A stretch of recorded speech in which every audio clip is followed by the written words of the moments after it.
Allahın yanında ən sevimli bəndə kimdir? Dedi, Allah yanında ən sevimli bəndə insanlara çox fayda verəndir. O adam ki, başqalarına çox xeyir verir, fayda verir, digərləri üçün faydalıdır, o Allahın da yanında ən sevimli adamdır.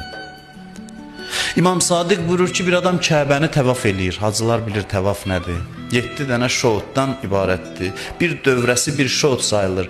7 dövrə vurmaq bir təvaf sayılır.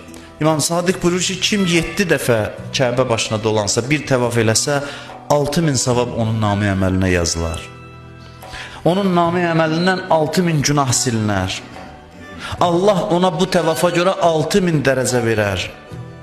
Bunu deyəndən sonra İmam Sadiq buyurur ki, müminin ehtiyacını ödəmək 10 təvafdan üstündür.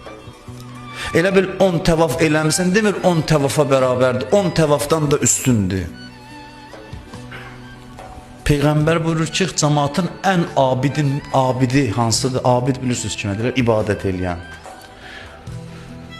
Çox ibadət eləyənə abid deyirlər. Peyğəmbər buyurur ki, bilirsiniz ən abid adam kimdir? Zahirən abiddirsə yəqin çox namaz qılana deyərlər. Buyurur, yox, cəmaatın ən abidi xalqa daha artıq xeyirxah olan və müsəlmanlarla hamıdan çox xoş rəftar eləyən adam ən abid adamdır.